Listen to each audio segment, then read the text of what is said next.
interesante, no sé si les pareció esto que menciona Max Weber en relación con, o sea, la diferenciación entre el poder y la dominación. Y la necesidad de que para hablar de dominación y la relación entre la dominación y democracia, ¿no? A través de la burocratización.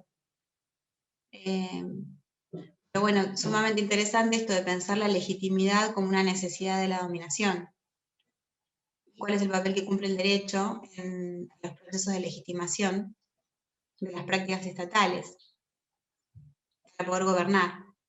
Me parece que eso es un poco lo que nosotros como Martín queríamos compartir con ustedes, y allí es donde la construcción de lo que vamos a considerar interés general es sumamente político, tiene una faceta política indispensable.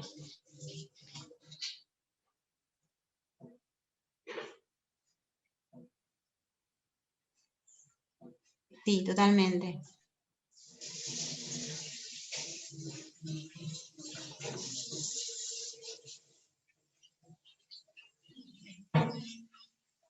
La tranquilidad nuestra es que nosotros tenemos muy pocas clases. Esto, si vamos a pucherear todo el curso, de que es muy poco tiempo para dar muchos temas que nos gustarían profundizar, y nuestra sensación es que si no profundizamos queda de manera superficial un pensamiento sumamente interesante que puede ser descartado por el solo hecho de no poder estudiarlo de manera completa. Completa nunca es completa, pero bueno, por lo menos darle el tiempo que requiere cada autor. Pero a nosotros nos tranquiliza que cuando vayamos a Pierre Bourdieu, que le vamos a dedicar hoy muy poquito, que es la presentación, porque vamos a dar el texto de Gallardo, pero las últimas dos clases, en Pierre Bourdieu se encuentran contenidos Marx, Durkheim y Weber. Entonces, cuando nosotros analicemos desde Pierre Bourdieu, van a tener ustedes más o menos conciencia, cada vez que se vayan profundizando en Bourdieu, una mayor conciencia, pero la tranquilidad es que estamos trabajando desde esos aportes.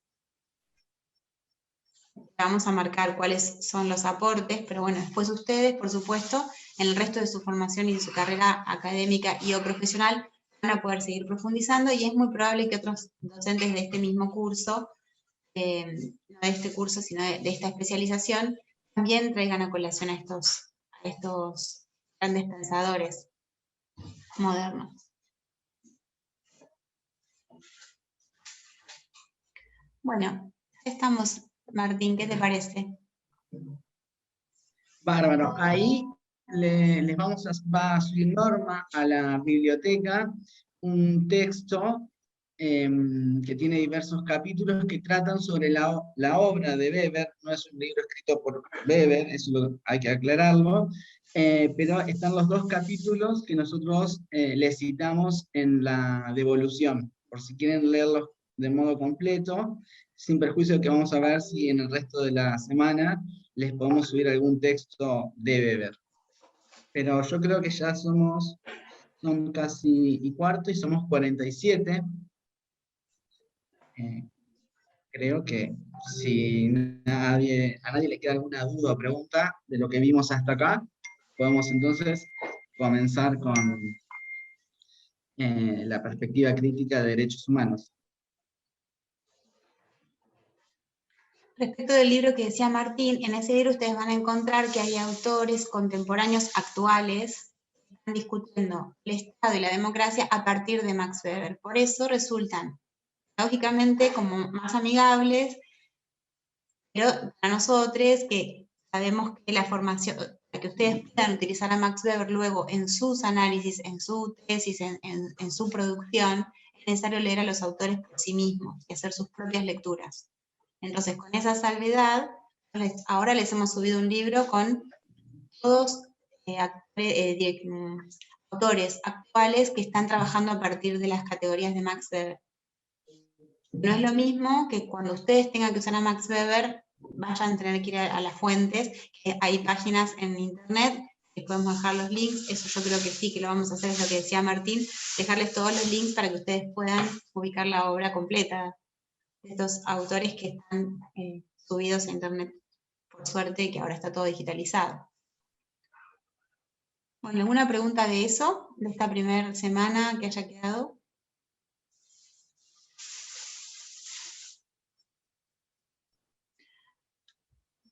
Bueno, el texto de Elio Gallardo, ¿lo pudieron leer? El anfitrión me tiene que habilitar para compartir un Power. A ver, dame un segundito, Caro. Sí. Bueno, mientras tanto, ¿a ustedes qué les pareció el texto de Gallardo? ¿Qué aplicabilidad puede tener para nosotros en este curso?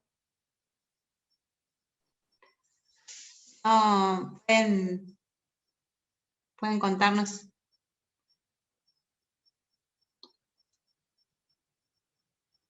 ¿Qué les pareció? Si tiene que ver algo los derechos humanos con el derecho administrativo y sobre todo con esta materia que es fundamentos. A ver ahora, Caro.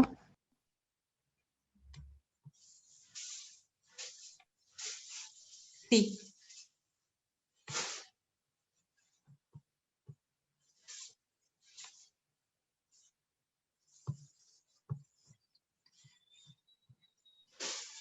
Bueno, me gustaría preguntarles eso antes de ver el texto, que es un poco el fundamento que nosotros hemos tenido en cuenta para utilizar este texto en este curso.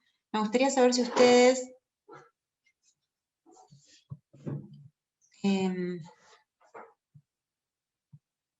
pensaron ustedes cuando lo leyeron?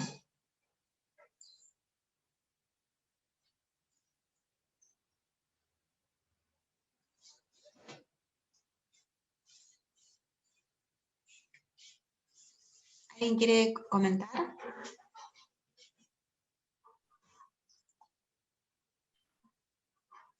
No llegué a leerlo, vi el video. El video es un material que hicimos durante la pandemia, o sea, los primeros meses de la pandemia, para la maestría en Derechos Humanos, donde trabajamos infancia y derechos humanos, para contar un caso que es con el que vamos a trabajar en este curso, porque tanto Martín como yo es un caso que actualmente salió una sentencia de la Corte de la Provincia de Buenos Aires, y en ese caso hace 12 años que introdujimos esa demanda contra el Estado, y actualmente obtuvimos la sentencia de la Corte de la Provincia de Buenos Aires. Es decir, que hace 12 años que estamos vinculados a esa temática que nos modificó también absolutamente nuestra vida, porque ambos estamos ahora dedicados, buena parte de nuestros análisis sobre los derechos humanos tienen que ver con ese colectivo, el de colectivo de la infancia, y bueno, creamos un montón de cosas a partir de eso, aprendimos más de lo que dimos, y también nos permite ayudarlos a ustedes a pensar el derecho, porque nosotros tenemos que pensar y repensar absolutamente nuestras prácticas a partir de eso. Imagínense que hace 12 años que introdujimos esa demanda hasta el día de hoy, entonces nos transformó muchísimo, ¿no?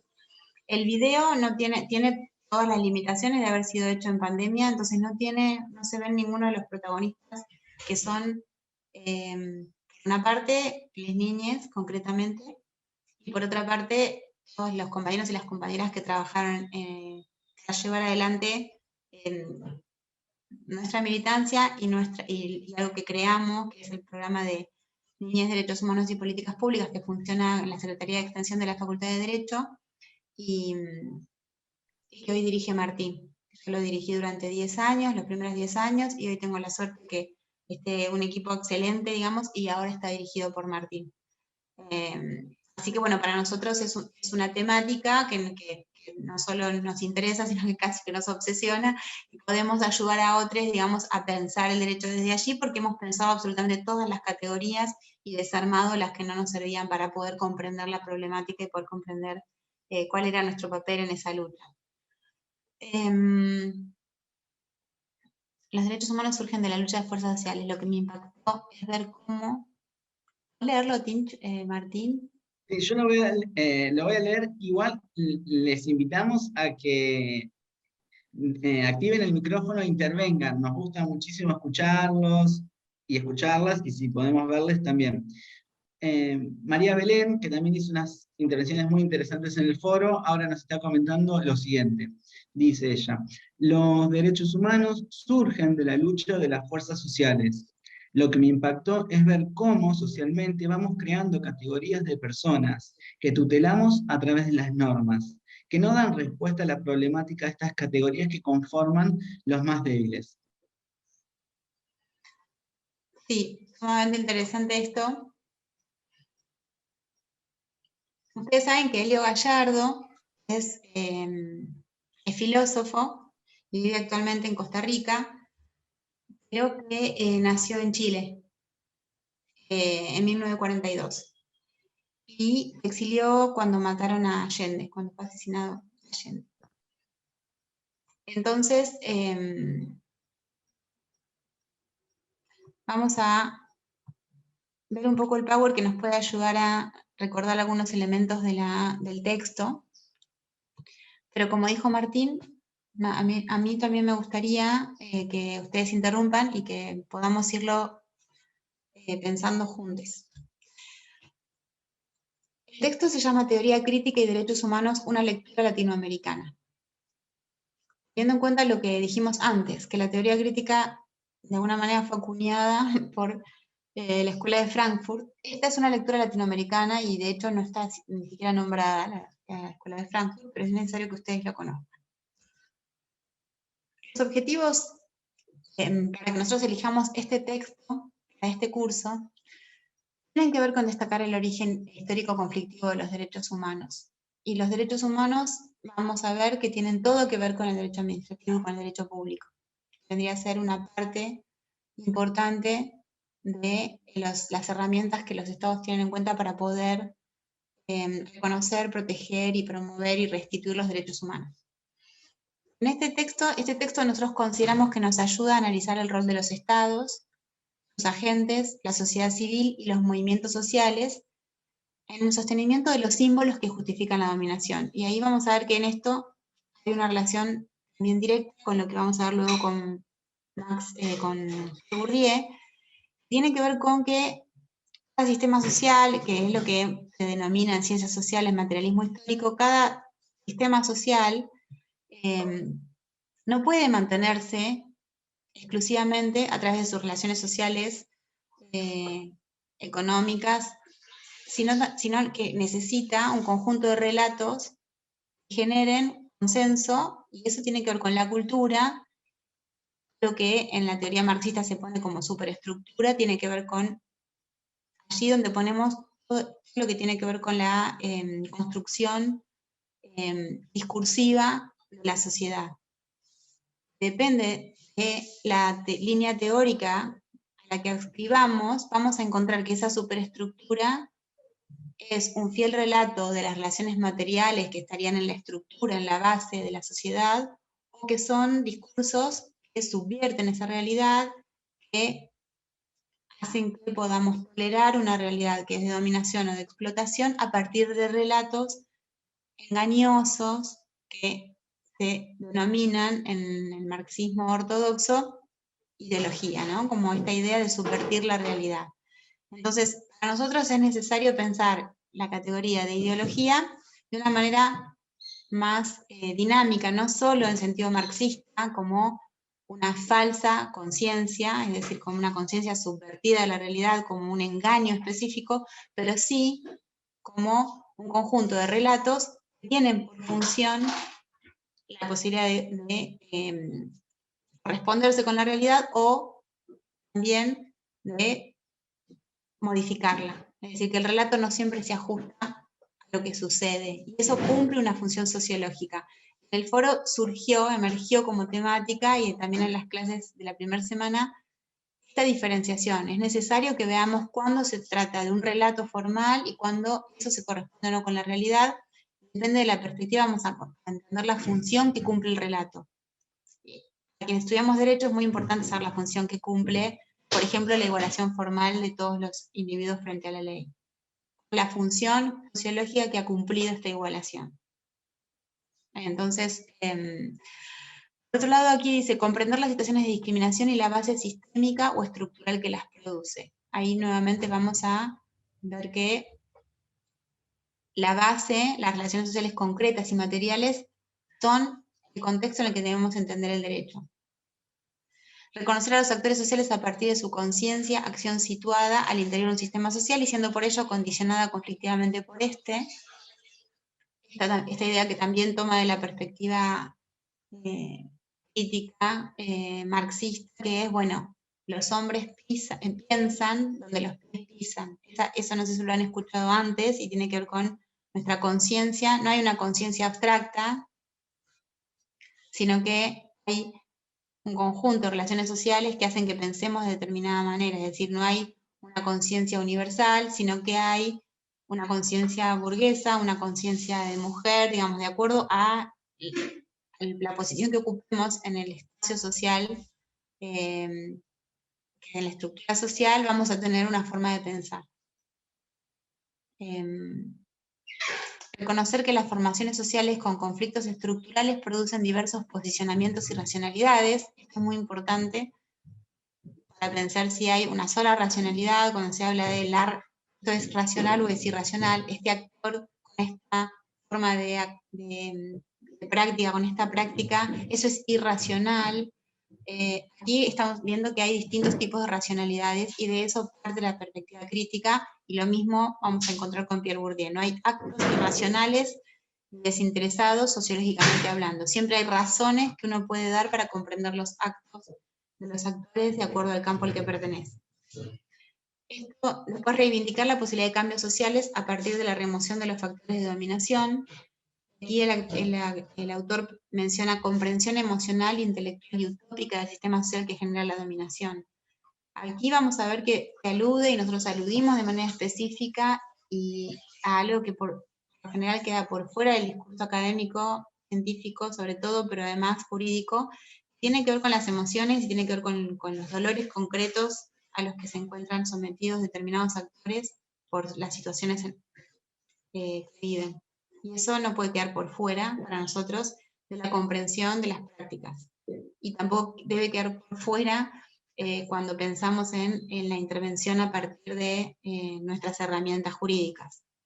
Reconocer la potencia emancipatoria de los agentes organizados. También es importante para nosotros saber que de ninguna manera la perspectiva crítica, que va a enfocar y que va a poder observar cuáles son las situaciones de dominación y los daños concretos a los que se encuentran sometidos determinados colectivos o actores aislados, esto no es una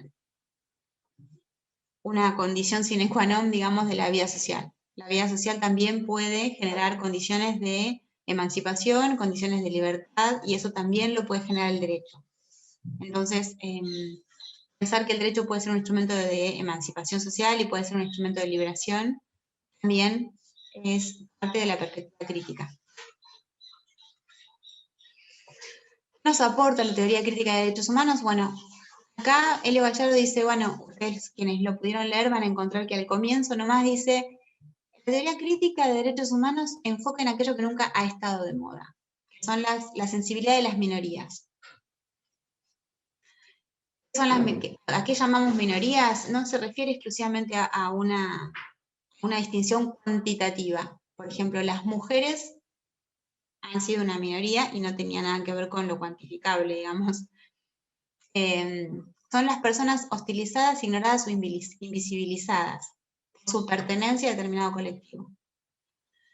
La perspectiva crítica no discute la dominación desde el derecho natural, clásico o moderno, y tampoco desde el dispositivismo, y vamos a ver cuáles son las razones.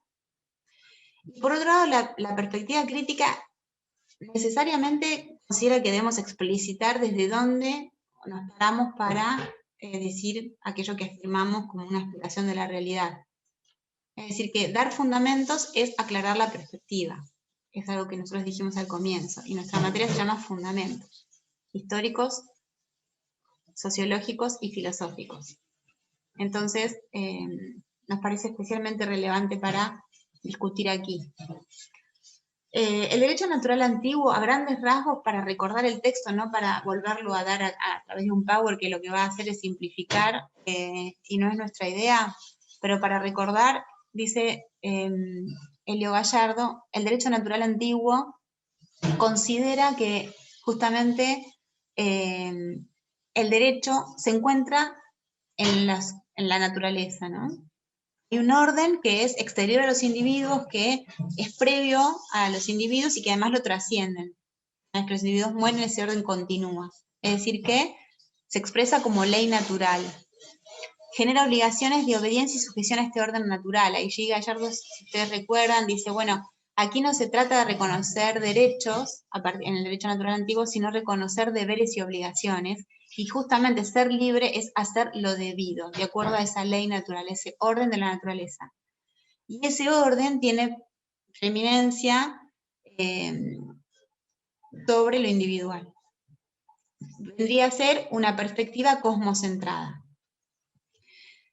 Más aquí en el tiempo, el derecho natural moderno, lo que llamamos justnaturalismo, que lo vamos a encontrar, estas posiciones, si bien podemos indicar momentos históricos en el que emergieron y que los contextos nos pueden ayudar a comprender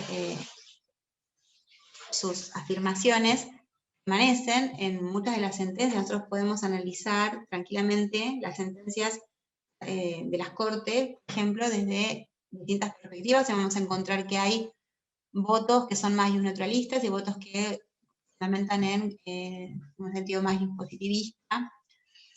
El derecho natural moderno, decíamos, considera que sí, el deber está inscrito en las cosas del mundo, en su ser y jerarquía, pero ya no es cosmocentrada, sino antropocentrada. Considera que justamente los derechos humanos vienen de la naturaleza humana, tiene que ver con esta idea de que son inherentes, de que las personas nacemos con derechos y que lo que hacen los estados es reconocerlos, porque no nos dan derechos, sino que son inherentes a todas las personas.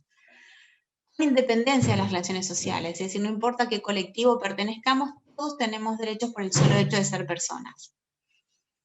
Sin perjuicio de eso, es necesario recordar que en el contexto en el que surge esto es con el nacimiento del Estado moderno, es decir, con el sistema capitalista, y allí el tema no está entonces en que todas las personas tengan derechos, sino en quienes se consideran personas. Entonces, a quienes los seres humanos son esas personas que nacen libres, racionales, iguales, propietarios. Es decir, que aquellas personas que no tienen esas características tienen el problema de no poder ejercer sus derechos. Entonces el problema no está en el reconocimiento y en el fundamento de los derechos, sino en las características de las personas. Todos portamos un metafísico principio de agencia para el justnaturalismo. Se considera el capitalismo como la sensibilidad cultural que ve la acumulación del capital como la forma más alta de racionalidad. Ustedes saben que allí emerge también con el capitalismo, emerge el positivismo en sentido científico, y muchos autores que han escrito sobre el positivismo, con esta necesidad de, por un lado sabemos que el positivismo tiene que ver con que los fenómenos sociales se van a poder estudiar a partir de la observación también, ya no es solo la razón lo que nos va a traer el iluminismo como necesidad, la razón, que es esto que critica después la razón instrumental de por ejemplo, la Escuela de Frankfurt, un montón de autores que luego critican esta idea del iluminismo, pero esto que en principio era muy importante, que era reconocer que hay razones y que hay que dar razones y que la razón del hombre le va a permitir avanzar, a partir de Bacon, digamos, a partir de un proceso de construcción de las ciencias sociales y obviamente la física, la química, la biología. Luego de allí tomamos el método científico para estudiar los fenómenos sociales. Consideran que vamos a hacer ciencia una vez que utilicemos la razón y la observación, es decir, cuando podamos constatar y probar aquello que estamos razonando. Sin embargo, eso también estaba vinculado con la idea de que íbamos a poder conocer cada vez más al servicio de este sistema que era el capitalismo, que iba a producir la mayor cantidad de bienes para la mayor cantidad de personas. Tiene que ver con con la idea filosófica de Adam Smith, David Ricardo, de pensar que era la felicidad del mayor número estaba garantizada con la productividad, porque ya no iba a haber una concentración en los nobles, digamos, de aquello que se considera necesario, sino que iba a ser para todos, para el mayor número de personas, y para eso los estados nacían solo para resguardar que eso suceda, que la oferta y la demanda puedan libremente regular, equilibrar el acceso de todas las personas a sus derechos. Antropocentrada. Y un positivismo, vamos a ver que tiene puntos de contacto, aunque aparecen como líneas bien diferenciadas. El positivismo considera que la libertad como poder universal de cada cual se transfiere a un Estado que la transforma en legalidad universal. Nuevamente aquí vemos que es con independencia de sus vínculos, a todos. Pero quien tiene esa legalidad ya no es el ser humano, sino que se le otorga al Estado, y el Estado es quien va a velar por esos derechos sean accesibles a las personas. Por eso la violencia estatal que ha monopolizado el Estado para sacarla de la mano de los particulares, es legítima, porque se considera que ese Estado no la va a usar como los particulares de acuerdo a intereses diferentes a aquellos que son buenos para todos. Es decir, se considera que el Estado puede monopolizar la violencia, puede usar armas, porque lo hace en nombre de todos y porque está por encima de las cuestiones y las emociones de los individuos particulares. Entonces, los pactos de derechos humanos, como las cartas magnas, como, son los pactos garantizados con la fuerza estatal. Lo que hace de un pacto un derecho, o sea, lo que caracteriza el derecho, va a ser aquello que se encuentre respaldado con la fuerza del Estado. Eso es lo distintivo. Esto ustedes lo han visto en Weber, ¿no? Va a considerar que el derecho no solo lo que pretende regular la vida social, sino lo que está garantizado con la fuerza. Porque después la vida social se regula con otras normas no jurídicas que son culturales, como la costumbre, la ética, la religión. Esas otras normas tienen mucho que ver en la regulación de la vida social, y también al dejar de lado esas normas, también padecemos sanciones, pero esas sanciones no las va a garantizar el Estado. Entonces, lo que caracteriza al derecho, eso también lo vemos en Kelsen, es aquello que está garantizado por el Estado con su fuerza, con su violencia. El acceso a los derechos humanos debe garantizarse entonces a través del acceso a la jurisdicción. Es decir, si cuando hablamos de derecho estamos hablando de Estado y estamos hablando de garantía estatal, para poder acceder a esa garantía podemos hablar directamente de la jurisdicción, la garantía jurisdiccional. ¿Cuál es la visión del Estado que acarrea el positivismo y que presume? Es un Estado que es universal y neutral. Así son sus leyes. La teoría crítica denuncia estos posicionamientos, tanto el naturalismo y el positivismo, pero no lo hace porque los considere falsos o malos, ni verdaderos o buenos, sino por sus fundamentos ideológicos y los alcances sociopolíticos. ¿Por qué? Porque considera que el fundamento de los derechos, que luego en la segunda parte del texto dice, el fundamento de los derechos es lo que hace emerger el derecho, lo que lo hace aparecer, y eso no han sido los estados que se han sentado a firmar esos derechos y por eso emergieron, sino que son las luchas sociales las que logran el reconocimiento y que de alguna manera extraen de quien tiene el poder la posibilidad de firmar un reconocimiento específico de determinado colectivo, y es lo que lo sostiene, es decir, el fundamento es aquello que lo hace surgir, y la génesis del derecho, que tiene que ver con la conflictividad, y por otro lado lo que lo sostiene, que tampoco son estas cosas que dice el naturalismo, por ejemplo, no es la naturaleza lo que sostiene la existencia de los derechos humanos o de las prácticas respetuosas de los derechos, ni tampoco son los propios estados, sino que es una lucha, ¿no?, permanente por el sostenimiento de las prácticas compatibles con los derechos humanos. Los alcances sociopolíticos de estas perspectivas. Por otro lado, desde la perspectiva crítica se critica, valga la redundancia, el hecho de que no se consideren perspectivas a sí mismas, sino que se consideran verdades. Entonces, cuando nosotros hablamos desde el naturalismo y el positivismo, de ninguna manera encontramos que hay un reconocimiento de que se trata de una perspectiva, pero que existen otras, y que esa perspectiva tiene consecuencias.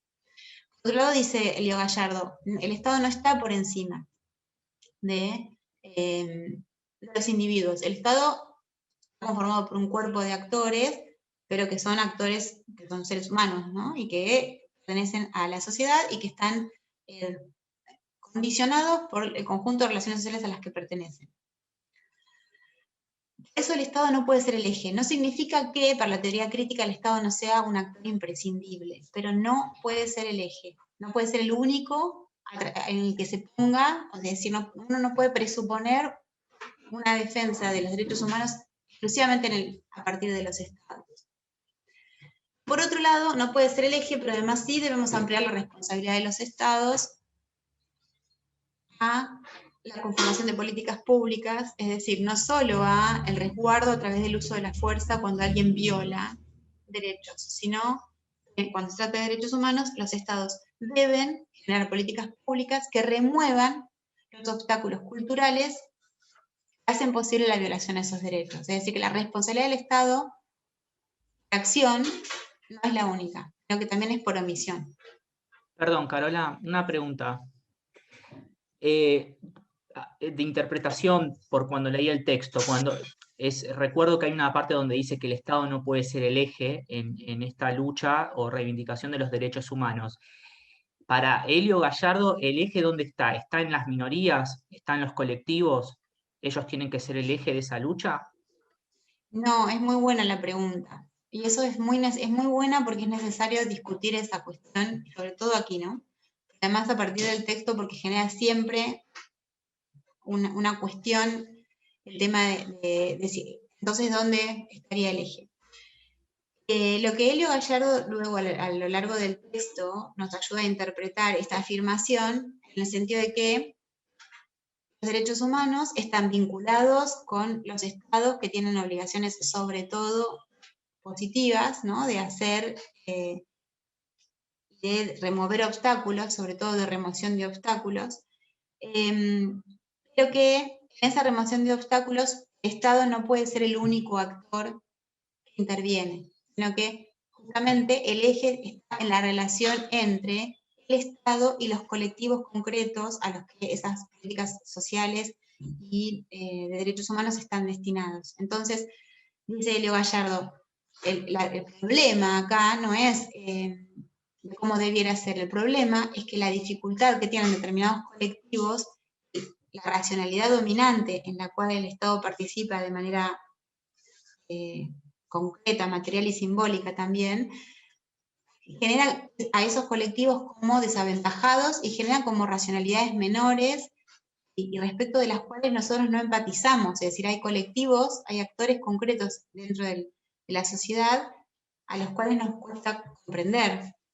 Y ahí dice Helio Gallardo que eso es responsabilidad del Estado. Eso no es responsabilidad del colectivo. Cuando el Estado asume una política pública, asume remover los obstáculos culturales que hacen que determinados colectivos no puedan acceder a la construcción de la política pública, que es una obligación de la democracia participativa actualmente. ¿Quedó claro eso o alguna pregunta más que surge? Me quedó claro, gracias. No, de nada. ¿Hay otra persona que quiere hacer una pregunta?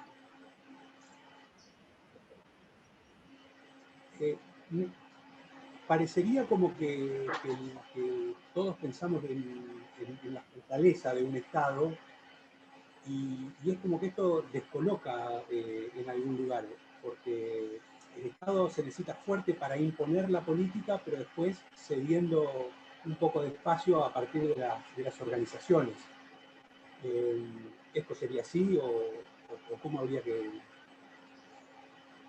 encarrilarlo? No sé qué conclusión. Me gustaría si me podés reiterar la pregunta, porque no sé si la comprendí.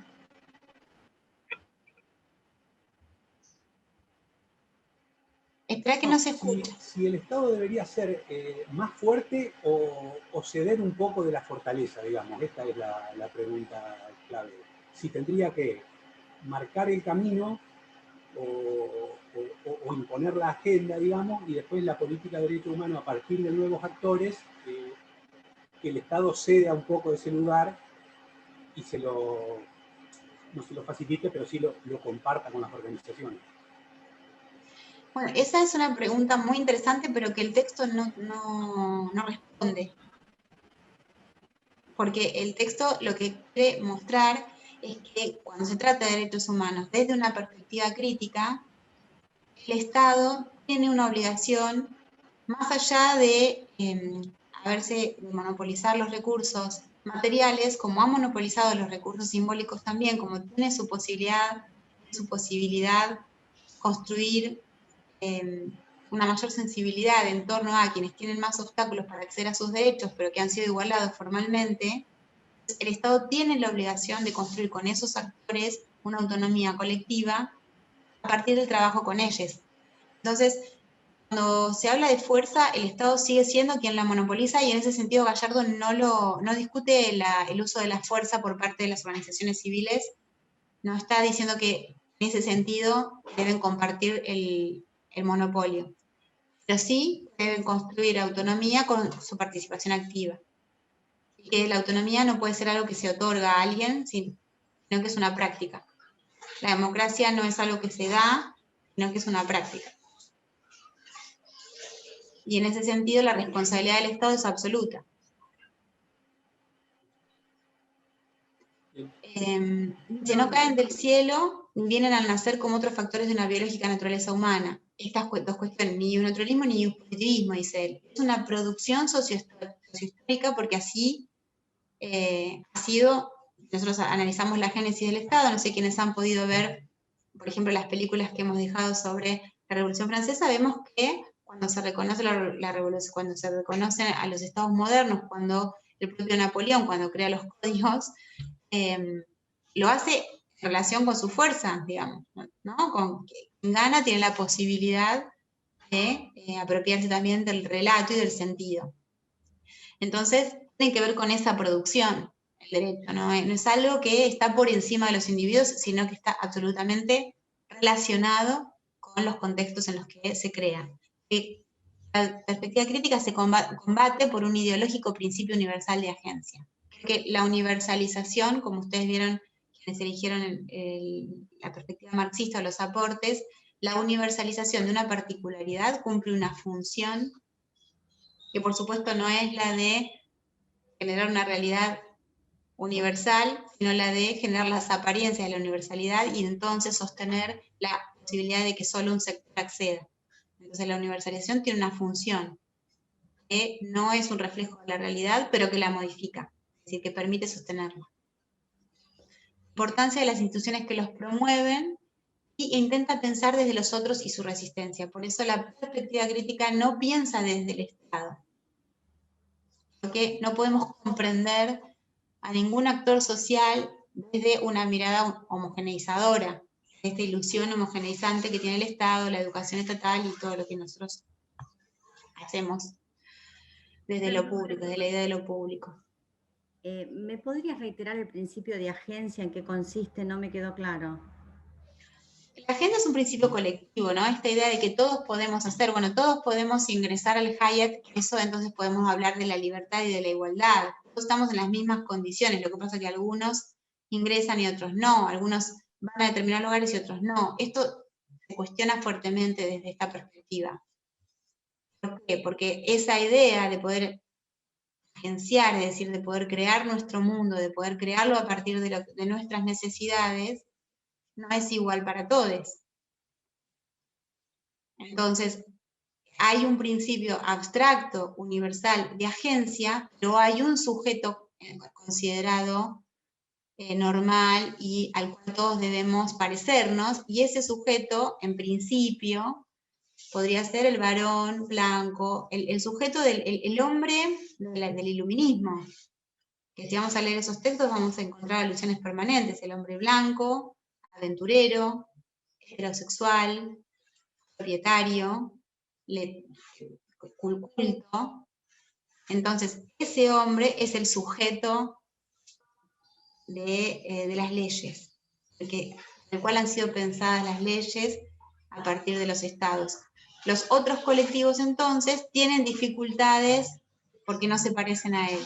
Lo que está pensando la perspectiva crítica es que esta justamente permite ponerse en el lugar de otros actores que tienen diferencias que deben reivindicar, es decir, debemos parecernos a este sujeto para poder acceder a los derechos, sino que las políticas públicas deben estar pensadas desde los actores sociales concretos, conociendo cuáles son sus dificultades para acceder a los derechos. Y a su vez es este sujeto blanco, bueno, que estábamos definiendo antes, el que define de alguna manera los derechos humanos, dejando de lado un poco la opinión o la perspectiva de otras minorías tuteladas, por decirlo de alguna manera. Exacto.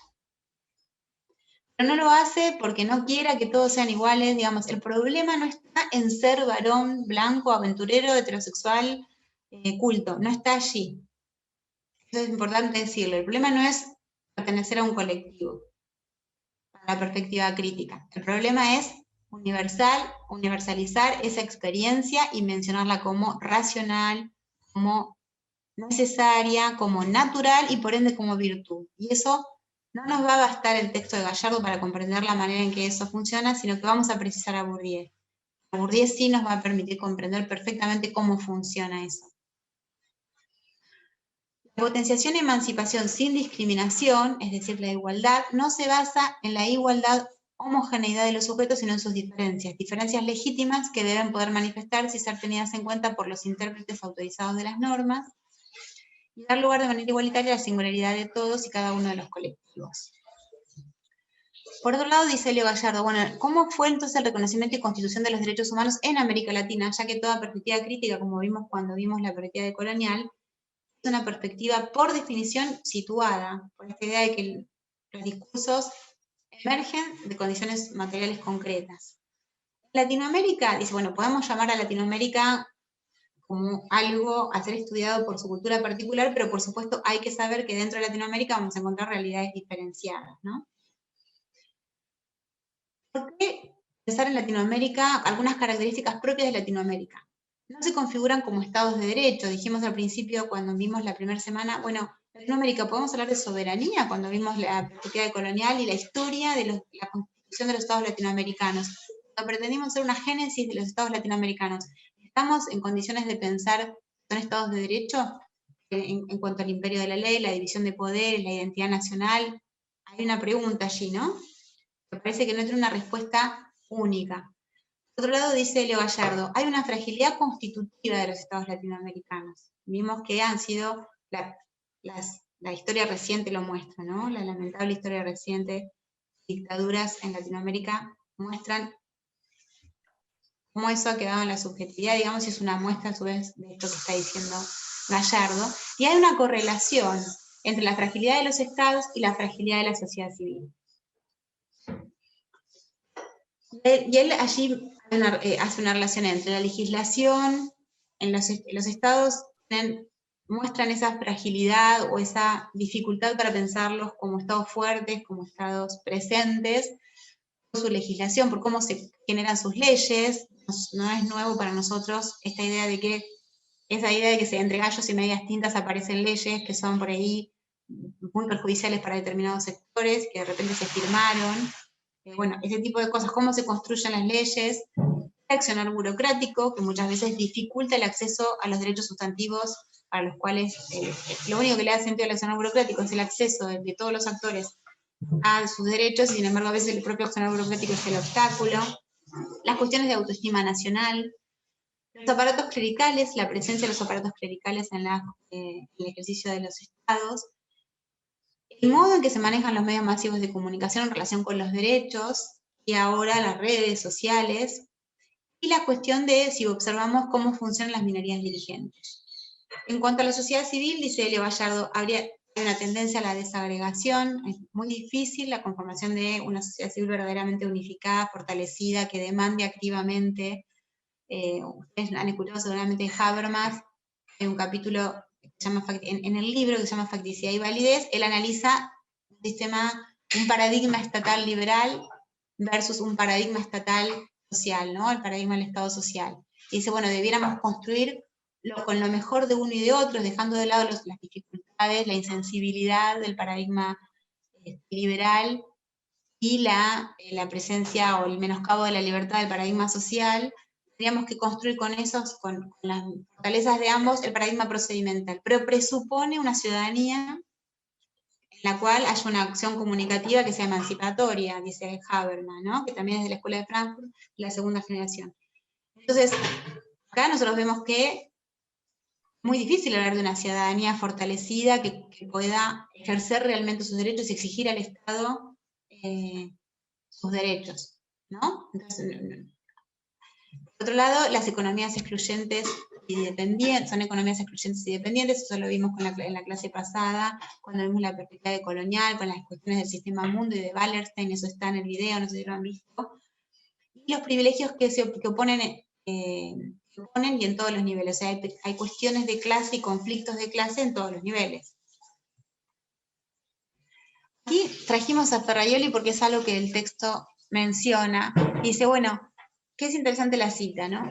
Dice, ninguno de estos derechos cayó del cielo, sino que todos fueron conquistados mediante rupturas institucionales. Es decir, aunque hayan terminado diciéndose desde arriba, desde el cielo de poder institucional, porque si no el derecho, una vez que se reconoce un derecho, es porque han logrado llegar hasta ese reconocimiento institucional. El caso es que previamente han sido escritos desde abajo, y solo desde su vínculo con ese origen mantienen su legitimidad. La historia de los derechos humanos, una vez que uno mira a ese abajo del que hablamos, se revela como una serie de conquistas por parte de grupos, colectividades y movimientos sociales que han ido luchando con el poder establecido y reivindicando su condición de libres e iguales. Los derechos humanos son el producto de la praxis de dichos movimientos. Aquí es interesante, hay una cita en el caso Fontevecchia, pero a nosotros nos gusta la analogía que hacen, hay una metáfora que dice, bueno, acá al final dice, el sistema internacional se sostiene necesariamente en esos mecanismos domésticos de implementación. No sé si se recuerdan el caso Fontevecchia, donde se discutía la soberanía de la Corte Interamericana, pero no es una cuestión específica que nos venga a dar demasiada luz, pero sí lo que analiza Abramovich cuando está haciendo una reflexión sobre el caso Fontevecchia. Dice, bueno, el sistema internacional, esos pactos o esas resoluciones internacionales, es decir, lo que dicen el Poder Judicial respecto a lo que son los derechos,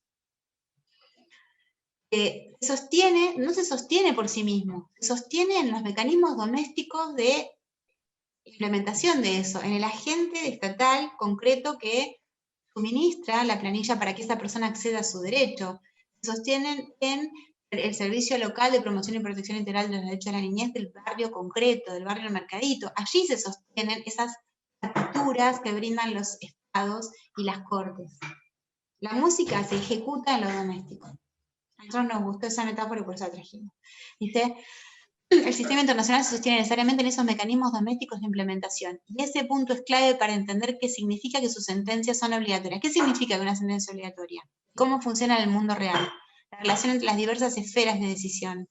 La Corte Regional en sus sentencias le envía a los estados una partitura. Son las instancias nacionales, provinciales y municipales que con sus propios instrumentos ejecutan la música. Por otro lado decimos, bueno, la perspectiva crítica siempre se va a presentar como propuesta y demanda desde el conflicto y la violencia. ¿Por qué? Porque son minorías en sentido simbólico. Decíamos, las mujeres cuando salen a luchar por sus derechos, se entienden como violencia. Ahora hay una mayor legitimidad, por supuesto, y esta sensación ha cambiado. Pero yo recuerdo, nosotros con Martín hemos ido a dar algunos talleres a Entre Ríos, por ejemplo, para cuestiones de infancia. Yo recuerdo hace muchos años, 10 años, haber dado un taller allí, en un lugar donde yo no me di cuenta, pero vi una virgen, o sea, hay una cruz atrás, que después ellos me la marcaron, pero yo no lo vi. A mí me preguntaron por el aborto, y yo simplemente di las cifras de abortos clandestinos, ni siquiera opiné. O sea, no fui en contra del símbolo.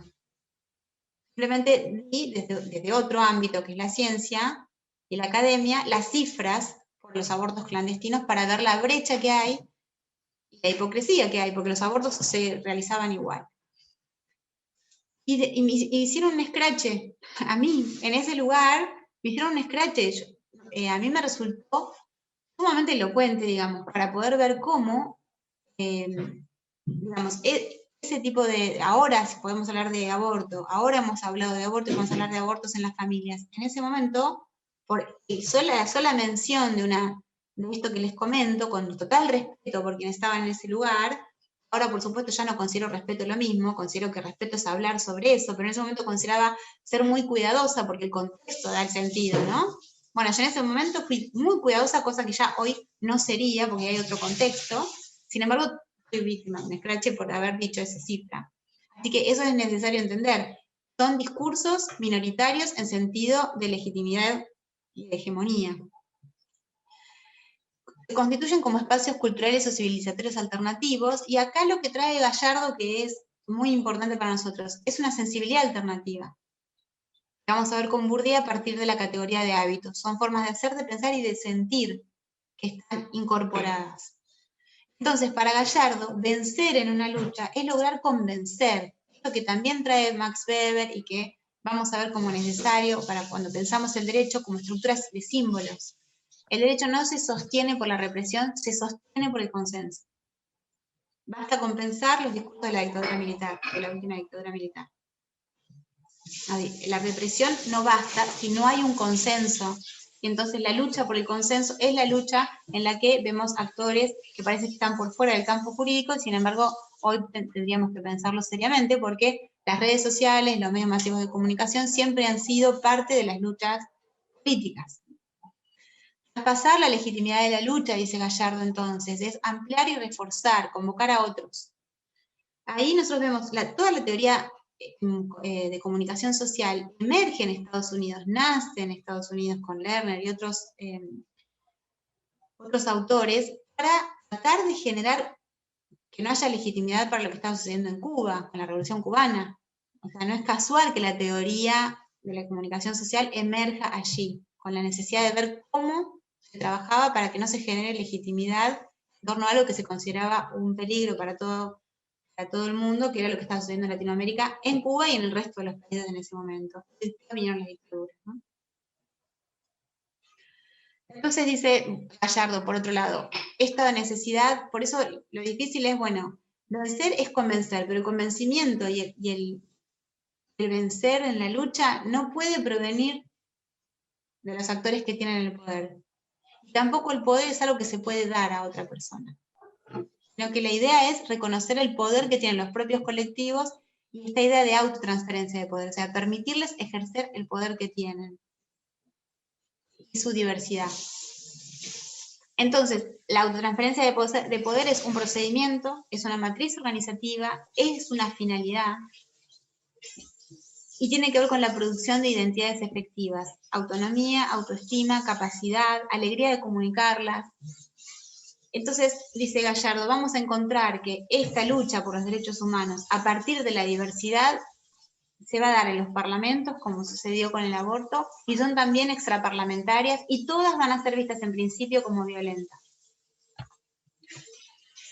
La efectividad de la normativa legal, entonces, para que un colectivo que está desaventajado en un momento concreto, por ejemplo, en la Ciudad de La Plata, el grupo de inmigración, los senegaleses, con los que hemos trabajado también nosotros, una vez que podamos, la lucha, la efectividad de la normativa, ellos van a poder acceder a los derechos que están reconocidos en los pactos, sobre todo que tienen que ver con ese colectivo, una vez que podamos compartir esa sensibilidad.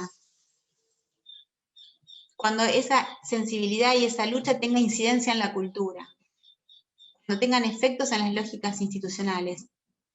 Es contrahegemónica, es decir, pensado como una idea contrahegemónica, de que no haya una hegemonía, sino que haya diversidad. En el corto plazo se presenta como un sueño, esto es interesante, porque también lo vamos a retomar con Bourdieu.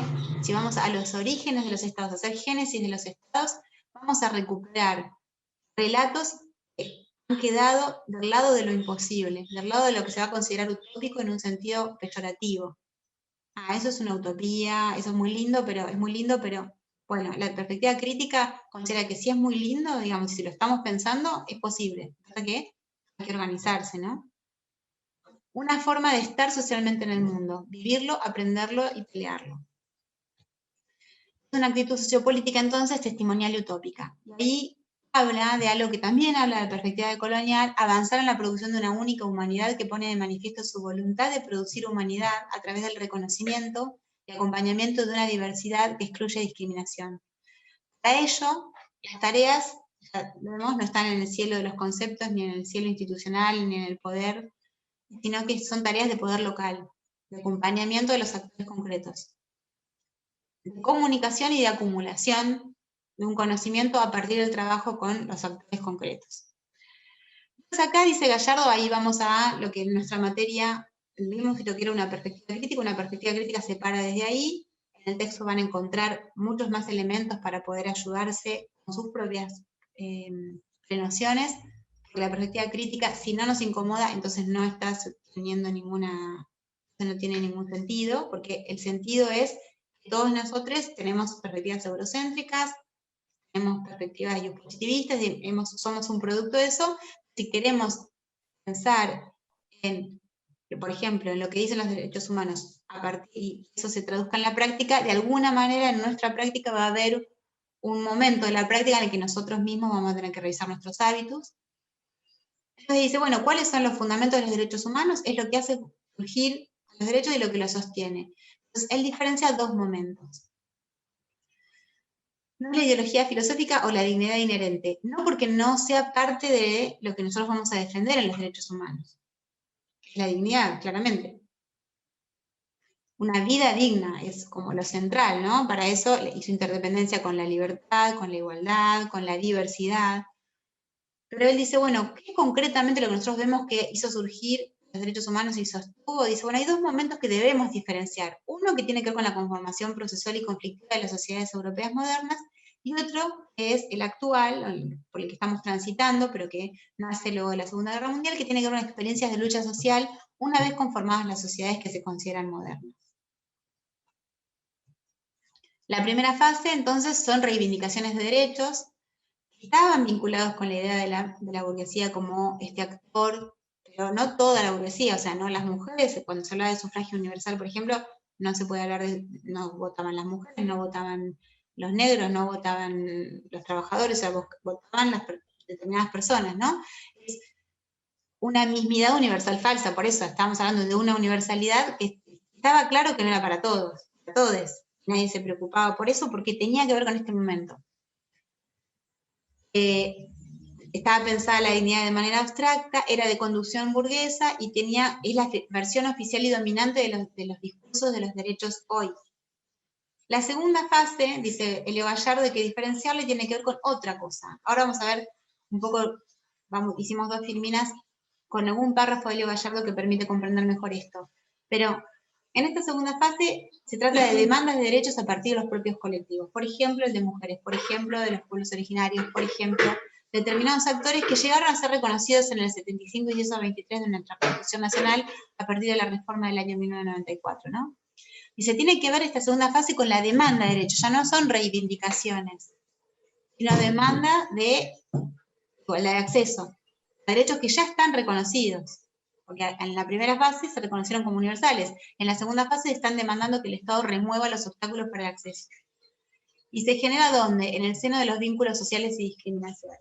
Tienen que ver con la acumulación de capital, por supuesto, y con lo que queda por fuera. Él los denomina como movimientos populares y son política y culturalmente minoritarios. Ya dijimos que no se refería al número, a lo cuantitativo de la cantidad de personas, sino a la legitimidad cultural. Acá Gallardo dice, esos primeros momentos, los derechos subjetivos opuestos al orden político vigente no se pretenden universales, sino exclusivos para ciertos grupos. Su mejor expresión es la Carta Magna inglesa de 1215. Se recordará que en ella se aseguran los derechos feudales de la aristocracia frente al poder del rey. Se impide que la voluntad del rey sea la ley. Impuestos arbitrarios, por ejemplo. Se da seguridad a quienes ya no aceptan ser vasallos o súbditos y el monarca se compromete a respetar las libertades religiosas. Mirada en perspectiva cultural, se ven en esa carta elementos del Estado de Derecho moderno, con división de poderes y subjetividades, de la noción de ciudadanía y de sociedad civil para comerciantes y empresarios, en oposición a los conceptos valores de vasallo y súbdito. En un segundo momento, dice, cuando aparece, no la segunda fase, sino que luego, eso no se consideraba al comienzo como una necesidad de universalizarlos de manera material, sino que sí formalmente, pensarlo universal desde el discurso. Pero luego, cuando se constituyen en el siglo XVIII y XIX, aparecen la propuesta de derechos humanos ideológicamente universales. ¿Con quiénes? Con Hobbes, con Locke, con Rousseau, por ser naturales a la especie. Ignatieff y otros autores ligan la agitación por derechos humanos con la campaña moral para abolir el comercio de esclavos. La teoría crítica de derechos humanos, bueno, esta filmina hasta quedó bastante mala. La cuestión es que dice, bueno, estamos en un segundo momento y ahora ya no estamos hablando, estamos diciendo, bueno, queremos ejercer estos derechos que han sido reconocidos para todos. Esto que ustedes pudieron ver seguramente en el video de Cava, cuando pensaban los derechos sexuales o la identidad sexual o la orientación sexual, es parte de la autonomía individual que está reconocida en las cartas magnas, en la Constitución anterior a la del 94, la Constitución del 53. Y todos somos iguales ante la ley, y el proyecto individual queda totalmente eximido de lo que el Estado puede intervenir. Las personas podían orientarse sexualmente por lo que quisieran. Ahora, y si además se había dividido la Iglesia del Estado, no había ningún problema para considerar la posibilidad de la orientación sexual o de la identidad sexual como un derecho. Sin embargo, vemos que esos colectivos han tenido que luchar por el reconocimiento del ejercicio de los derechos. ¿No? Entonces, son demandas a los estados, a las políticas públicas, ¿no? Aquí decíamos, esta idea de la lógica de construcción de espacios tiene que ver con la legitimidad de los derechos. Es interesante porque lo vamos a ver con Bourdieu, no lo vamos a ver hoy, pero nosotros queda medio planteado en Elio Gallardo y nosotros lo queremos dejar apuntado para después abordarlo de manera analítica con Bourdieu. Hay una lógica de construcción de espacios, así como hay una racionalidad que se le otorga a determinado actor, también hay una lógica de construcción de espacios, esta idea de lo público y de lo privado, es muy importante, precisamente porque estamos hablando de derecho público. Y vamos a ver con Bourdieu que en el ámbito de lo público queda asociado al ámbito de lo público, primero que es una dicotomía que puede no serlo, ¿no? Por eso nosotros decíamos cuando hicimos la devolución, hay una perspectiva que diferencia público de privado, hay otras perspectivas que no, y que generan obligaciones de los estados en políticas públicas y un derecho que no es considerado necesariamente como público ni como privado. Pero bueno, aquí vamos a ver que queda de una demarcación muy clara entre en lo público, ¿quiénes están? Los hombres, en lo privado están las mujeres, los niños, los ancianos, en lo público está la cultura, la política, en lo privado está la biología, lo que no debe mostrarse, lo que debe quedar por fuera de lo público, lo que no es necesario mostrar. En lo público queda el desinterés, el luchar para todos, y en lo privado queda lo económico, lo que es un interés que es menos comunicable, menos luminoso, ¿no? En lo público queda la luz, en lo privado queda un poco más la cuestión de esta idea del ágora y la cripta, ¿no? La cultura tutelar es parte de esta idea, es decir, el Estado se tiene que hacer cargo, debe tutelar a estos otros colectivos que no pueden acceder por sí mismos a sus derechos. ¿Por qué? Porque si están en el ámbito de lo privado, tanto las mujeres, los niños, los ancianos, las personas con discapacidad, es porque tienen características que los hacen vulnerables. Tienen una racionalidad inferior. Hay una racionalidad, y como el ser completo es el ser de la Ilustración, el hombre blanco heterosexual, propietario, aventurero, culto, y entonces estos otros actores que no tienen esas características, el Estado debe ampararlas, debe ayudarlas a llegar a acceder a sus derechos.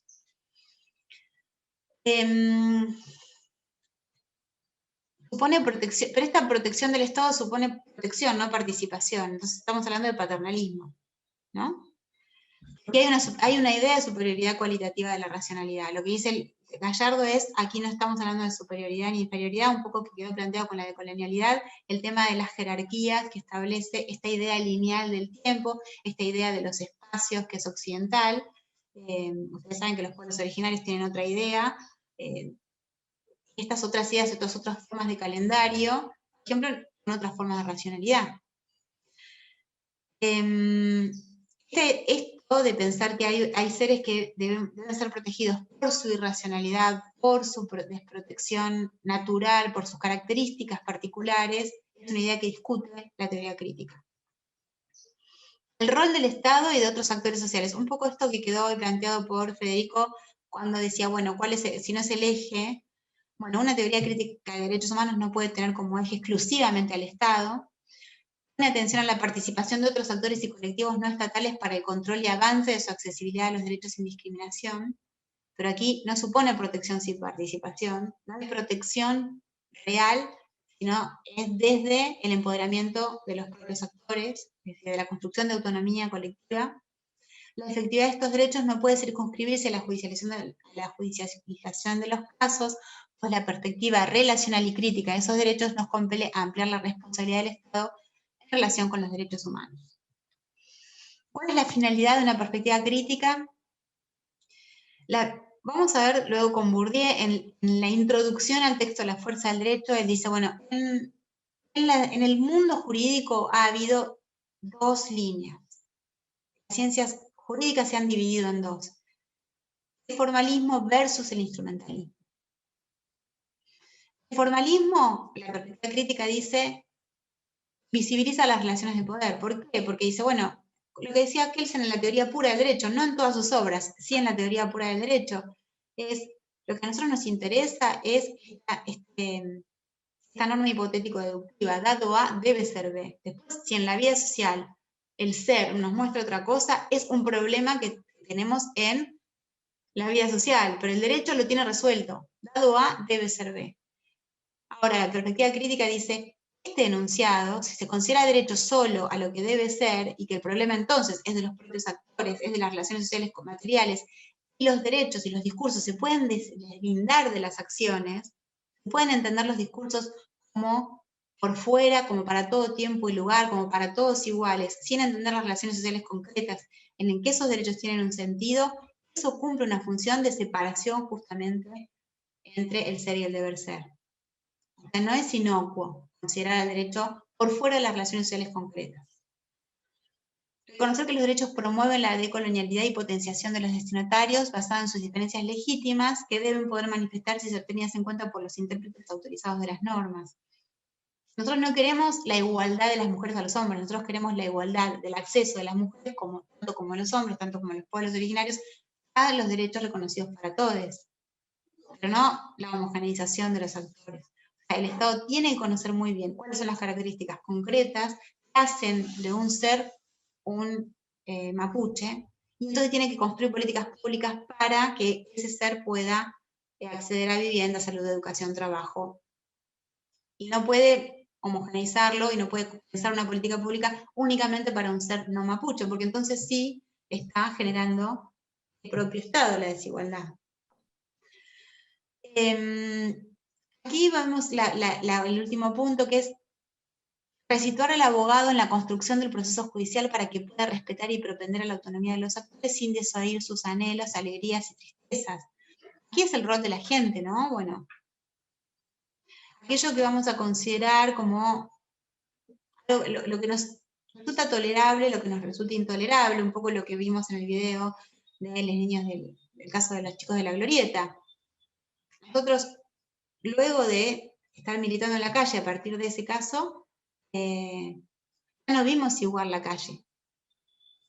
Ya no es igual nuestra sensibilidad, pero porque nosotros antes no teníamos oportunidad de entender la calle como la entendimos luego de estar trabajando en ella y ver, por ejemplo, que la calle, lejos de ser un lugar público, es un lugar que tiene dueños y que no, porque no todas las personas pueden transitar de la misma manera, y que además hay intereses muy concretos y hay un mercado ilegal, por ejemplo, de trata de personas que trabaja mucho a partir de la calle, de lo que sucede en la calle. Esa sensibilidad no se logra contándoselos a ustedes, se logra estando, ¿no? Entonces por eso es necesario para la perspectiva crítica pensar en nosotros como, por ejemplo, abogados, como profesionales, en un lugar mucho menos protagónico y mucho más de acompañamiento y de escucha. Y ahí viene esto que decíamos recién. ¿Cuál es el rol de los abogados en esta perspectiva? Repensar el rol tradicional del abogado, ya una persona que da muchas menos respuestas y hace muchas más preguntas, y que no es la voz del Estado del derecho, sino que es la escucha del Estado.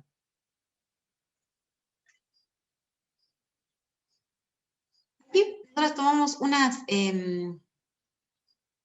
creo que es interesante, que es, bueno, por ejemplo, los principios básicos para la formación de los abogados.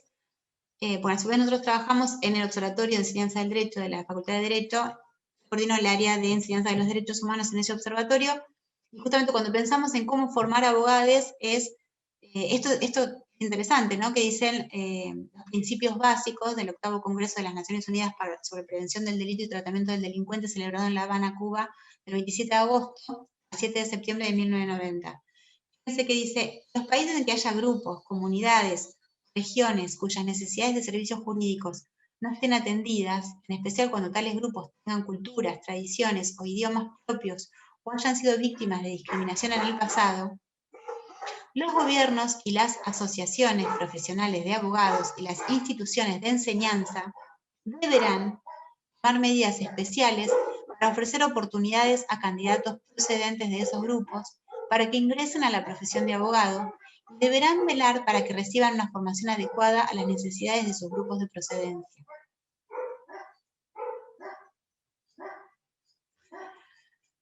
Por un lado vemos entonces que es muy difícil poder comprender realidades a las que no pertenecemos. Entonces, partir de esa base, cuando estamos ejerciendo en situaciones de diversidad cultural, lo primero que tenemos que observar es a nosotros mismos, porque vamos a tener seguramente dificultades para comprender el reclamo del otro, ¿no?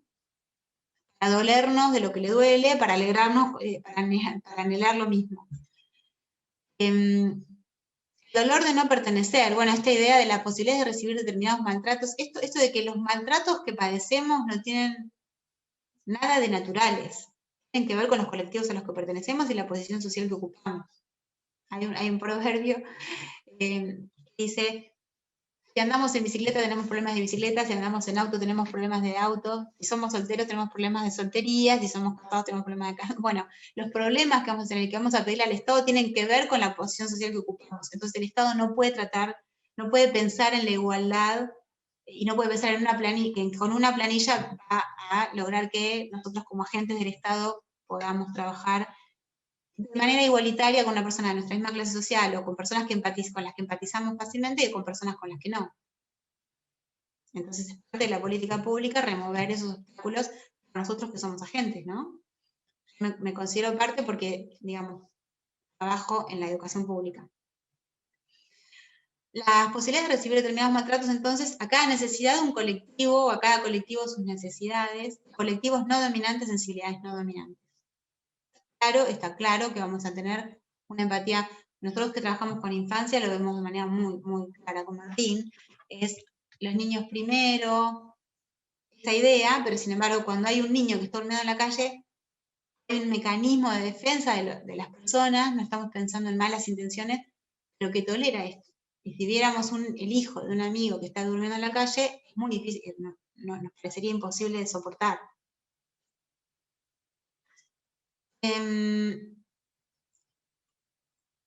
Bueno, esta idea del mecanismo de desigualación en la teoría de los campos sociales, ¿cuál es el mecanismo a partir de nosotros, que nosotros desigualamos? Dice Bourdieu, justamente es con la igualación formal. Si nosotros pensamos la universalidad como una posibilidad, ahí ya estamos desigualando. Porque nosotros permitimos la construcción de otredades a nivel sociocultural, pero igualamos a nivel formal.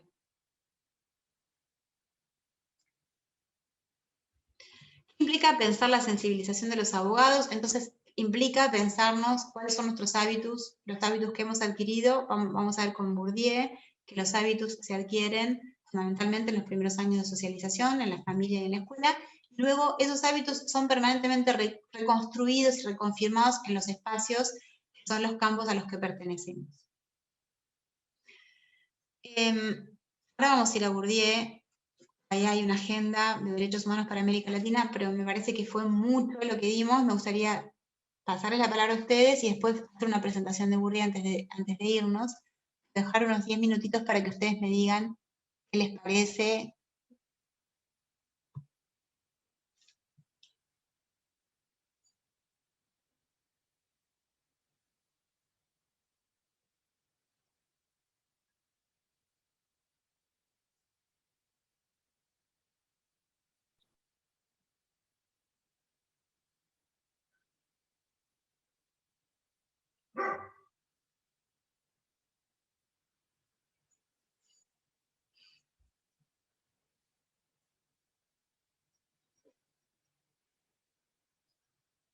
lo habían leído, los resultados de utilidad del Power.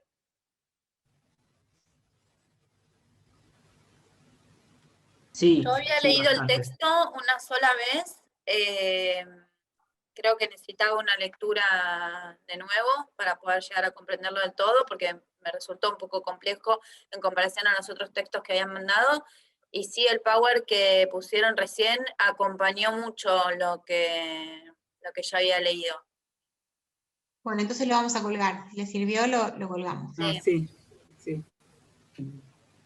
Bueno, por ahí a mí se me ocurrirían algunas preguntas para cerrar esta parte, para pensar colectivamente en base al texto, a la exposición súper clara de Carola y el Power, ¿no? O sea, eh, la primera pregunta o interrogante que a mí se me generaba un poco el ruido que generaba y quería preguntarles, era entonces, ¿por qué incomodan los derechos humanos? ¿Por qué incomodan cuando vemos el video que subió Caro?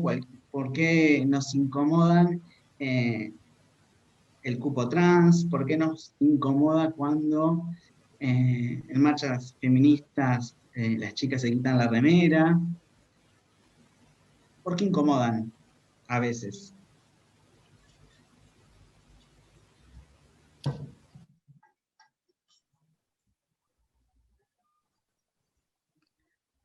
A ver, me animo a dar una respuesta, porque esto no surge del texto de Elio Gallardo, por qué nos incomoda este tipo de cuestiones, pero quizás tiene que ver con la concepción que tenemos como ciudadanos respecto a un montón de cuestiones.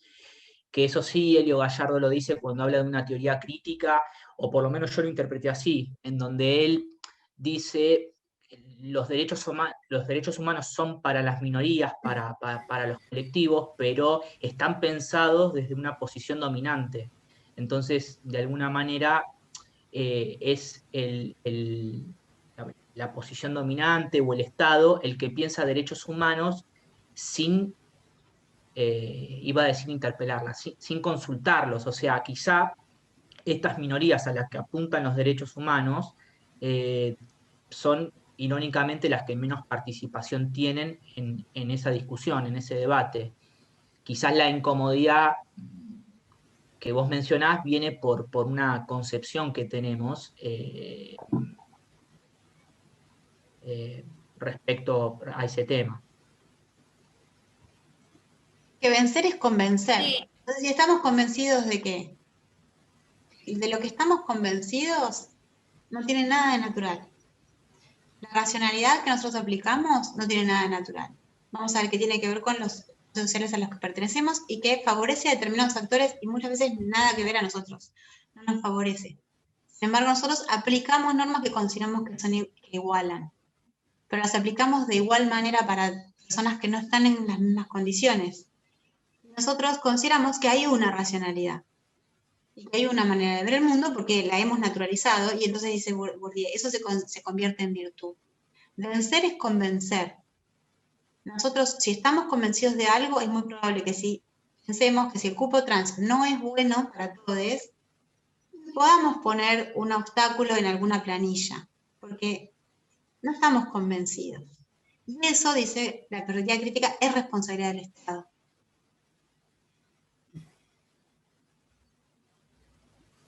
Estado en el sentido de remover el obstáculo cultural, ¿no? Que no nos sensibiliza frente a ese actor.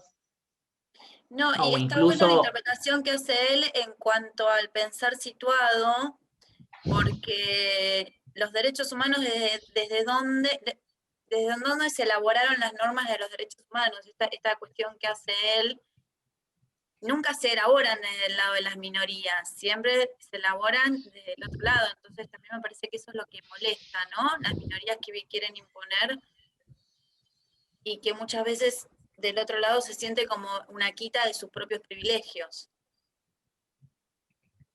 Y cómo el Estado debe actuar ahí para poder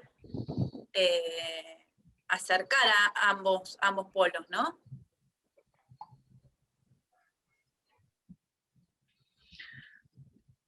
Yo creo que los derechos humanos vienen a a cubrir un poco los vacíos que deja la ley, las lagunas que deja la ley, ¿no? Viene a acompañar un poco, porque cuando no está la respuesta en la ley decimos, pero tiene derecho, pero es un humano, ¿no? Como si tuviéramos que buscar desde ese lugar, ¿no? La posibilidad de que esa persona sea escuchada y sea respetada. Me movilizó un montón esta clase pensando en qué cosas habíamos avanzado como sociedad y en qué cosas no. Y me parece que es una importante mirada y que a todos nos puede servir desde el ámbito personal hasta el laboral, ¿no es cierto? Y realmente lo que pasa es que todos pertenecemos a un estrato, y todos pertenecemos a una comunidad, primero a la comunidad familiar, ¿no? Donde se respetan los valores que cada núcleo, ¿no? Va repitiendo en sus descendientes, ¿no es cierto? Haciendo hincapié también en que el ascendiente cómo era, cómo pensaba, ¿no? Cuáles eran las bases que tomaba para tomar sus decisiones de vida, de familia. Y me parece que por ahí, con todas las cuestiones que estamos viviendo ahora, con la pandemia y demás, hemos empezado a tener un cambio de mirada y me parece que hoy por ahí tenemos una posición más crítica acerca de las cosas con las que nos formamos, ¿no? Que eso también nos condicionó porque nos formó emocionalmente, ¿no? Cuáles son las cosas a las que uno le tiene rechazo, cuáles son las cosas que están buenas o que uno puede disfrutar o que uno puede aceptar.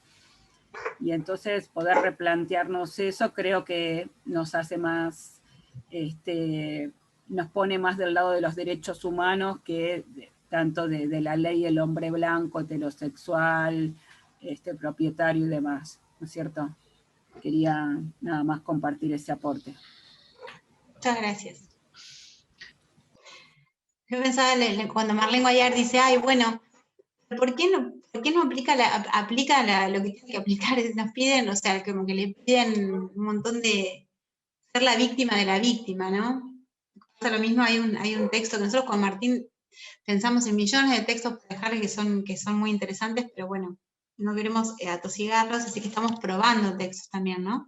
Pero hay un texto que se llama de la construcción del refugiado hiperreal, y que trabaja sobre justamente la persona, el agente de migraciones, que tiene que pensar si es un refugiado o no, y cómo ese agente coloca, o sea, una mirada, si esa persona se merece y puede ser considerado un refugiado de acuerdo a sus parámetros, ¿no?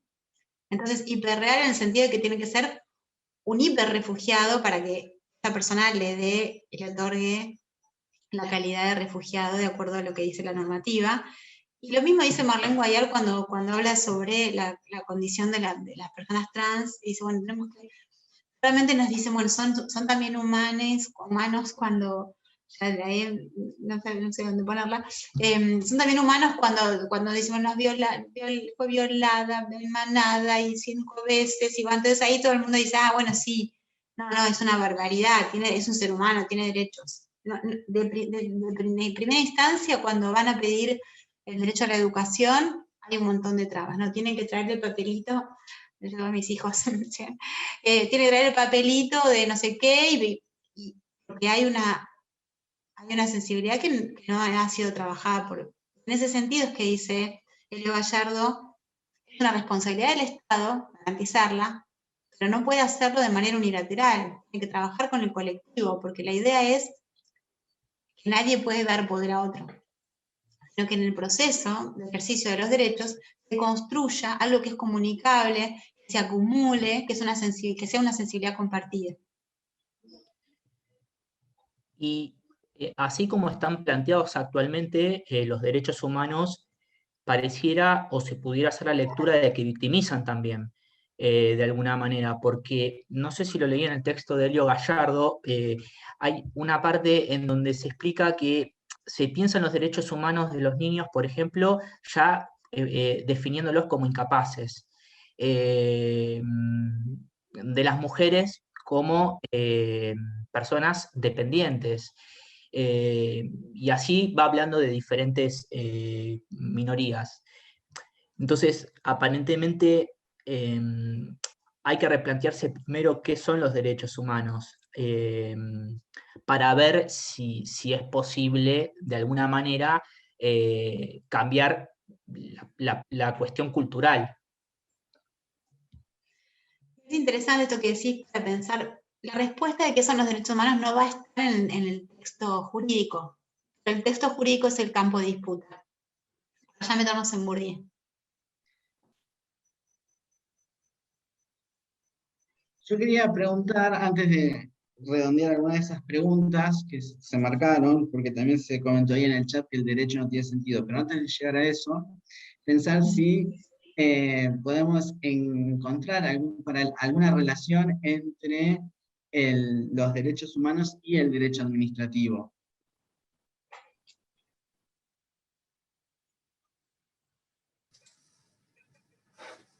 A mí me gustaría hacer un aporte, pero me costó el texto, voy a ser sincera de ello, o sea. Entonces como que no quiero tirar fruta, y también me gustaría como agregar con otra lectura que estuve viendo, que tenía que ver con, como en la Revolución Francesa, los derechos humanos, como en esa fase, eran, o sea, como que hubo una revolución lingüística,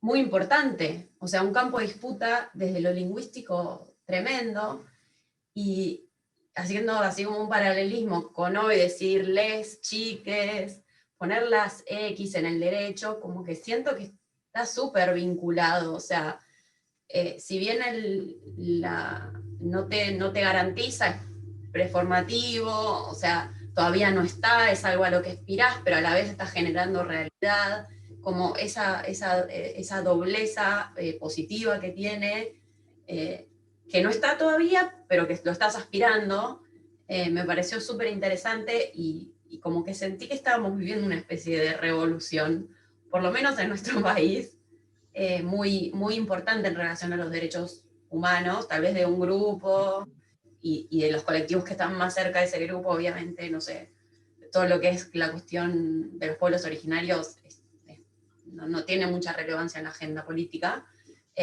ni siquiera, digo, para mí misma, aunque lo tenga presente, no es algo que lo ejercite ni me interesa hacerlo, sí, como que mi revolución es como mujer, obviamente.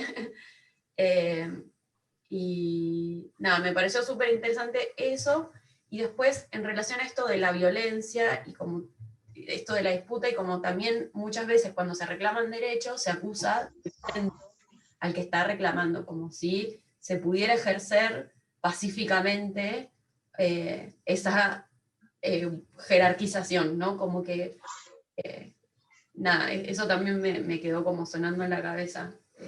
Así que nada, eso quería compartir. ¿Levantaron la mano? Yo descubrí que se puede levantar la mano con... No, la pregunta de Martín, yo considero que el derecho administrativo, desde mi humilde opinión, ¿no? Analizando un poco ahora con los textos, los videos, todavía me falta leer el de Elio, el interés público, ¿no? El interés público, ¿no? Analizar desde ese lugar la asociación que tienen los derechos humanos con el derecho administrativo.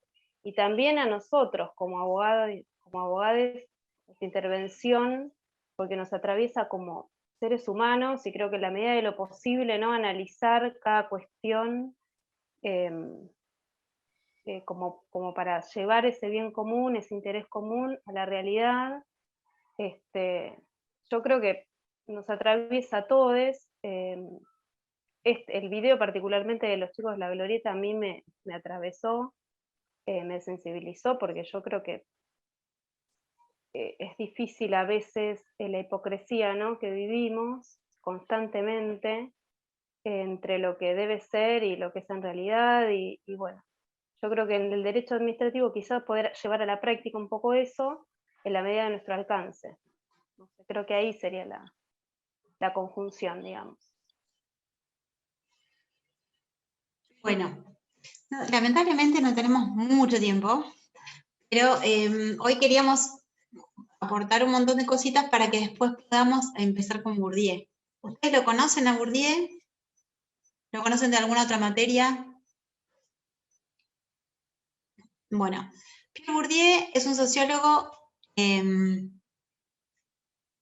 de decir esto, es todo esto que está surgiendo y que a ustedes les motiva y les provoca lo que vamos viendo, es muy importante que lo vayan anotando después de las clases, porque nosotros en la última clase sí nos gustaría tomar todos estos aspectos teóricos, metodológicos, para analizar. Vamos a tomar el caso de los chicos de la Glorieta, porque tiene un montón de aristas, y nosotros hemos trabajado mucho en él y teníamos el material construido, pero es aplicable a todas las cuestiones de grupos desaventajados o cualquier cuestión de diversidad cultural, ¿no?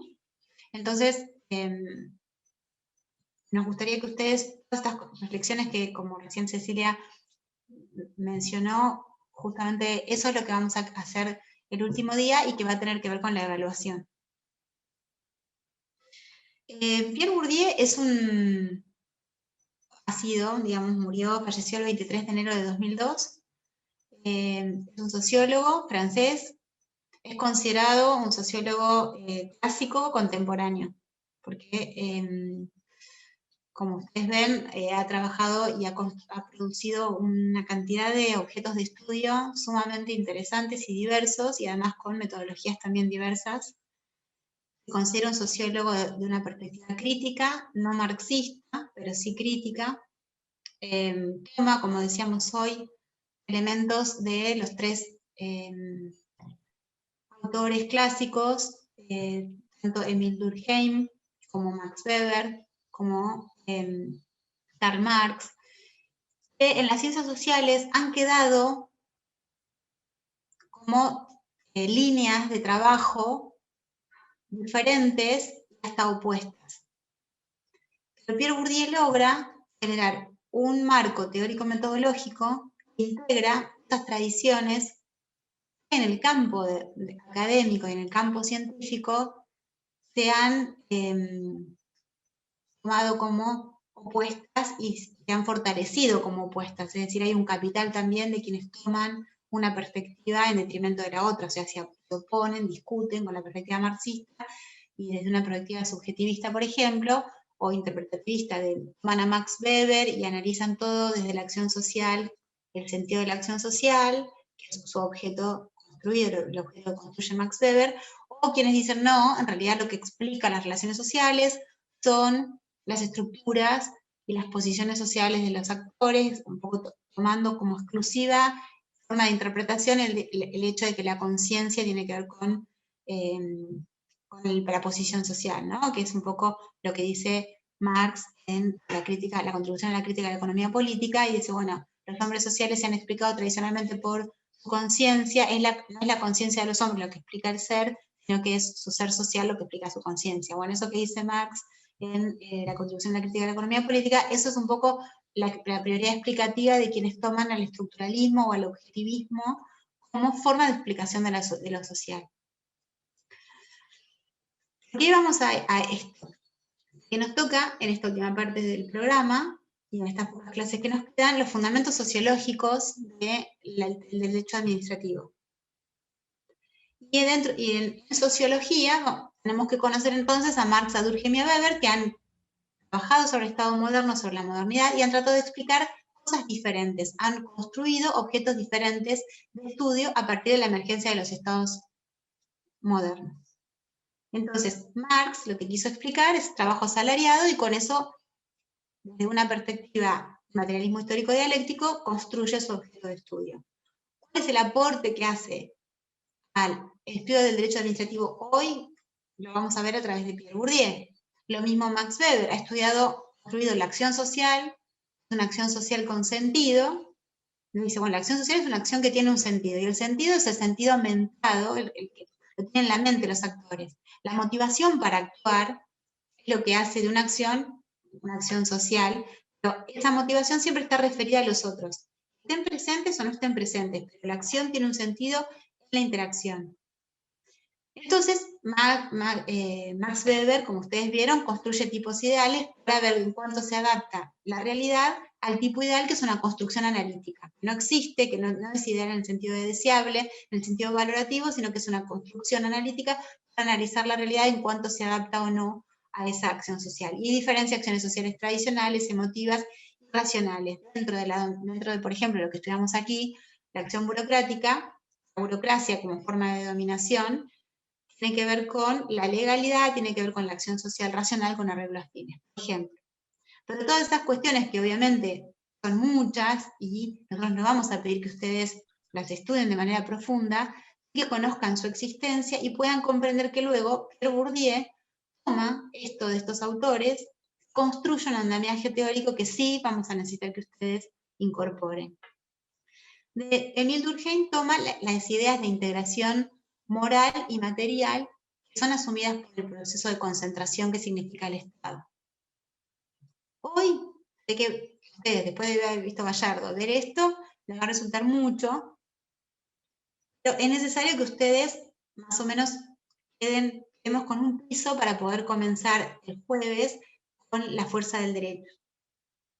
Para usar de manera eficiente nuestro tiempo. Entonces, Bourdieu, decíamos, nació en una pequeña aldea. Estos son datos biográficos que nos permiten entender por qué él toma lo que toma de estos autores, ¿no? No porque vayan a tener que entender demasiado su vida, pero sí para saber cómo su vida explica también su obra. Entonces, y él, por supuesto, es un contestatario. Pierre Bourdieu es una persona que habla de la ilusión biográfica, habla de la hipocresía de los juristas como los guardianes de la hipocresía colectiva. Es una persona que permanentemente está generando en nosotros como sobresaltos, y entonces desde allí permite la deconstrucción de un montón de formas de ver la realidad, que encuentra la manera de generarnos, de tocar algo que realmente está como muy tranquilo, muy quieto y muy cómodo en nosotros, y por eso él llama a la sociología como una ciencia que incomoda. Y también como yo lo dije creo en la primera clase, si no me equivoco, esta idea de que es una ciencia de combate para podernos defender de las naturalizaciones que hemos aprendido como naturales y por eso como virtudes, la realidad como la conocemos, ¿no? Como que la evidencia es una explicación de la realidad. Y Bourdieu dice no, lo que explica la realidad es la lógica que está por debajo y que no se ve. Lo que se ve es una consecuencia de una lógica. Por supuesto, eso lo toma de Hegel y de Marx, la cuestión de la apariencia y de la lógica, de la dialéctica, pero que sepan que hay un complejo andamiaje teórico-metodológico que es muy interesante y que Bourdieu toma, y es impecable el modo en que lo usa, para que ustedes sepan que está absolutamente respaldado a nivel académico, si bien es muy crítico, y por eso es un discurso minoritario a nivel también, por supuesto, del campo de las ciencias sociales, porque discute mucho con lo que se ha naturalizado, o sea, discute con la hegemonía. Bourdieu, para pensar esto de por qué es una persona que parece un varón patriarcal, digamos, parece un varón heterosexual, blanco, europeo, y sin embargo, dentro de su biografía, él nace en una pequeña aldea al suroeste de los Pirineos Atlánticos y va a estudiar a París, y él dice, bueno, contra todas las reglas vigentes de carrera académica, yo logré llegar a París proviniendo de una provincia. No soy parisino. Su sistema, o sea, sobre las primeras cosas que escribe Bourdieu es sobre los sistemas educativos que tienen el objetivo de igualar socialmente, cómo en general reproducen las desigualdades al transmitir la cultura, las desigualdades que tiene la cultura. Entonces los mecanismos de igualación que se prevén como mecanismos de igualación, como refuerzan los estratos culturales, lo que hacen es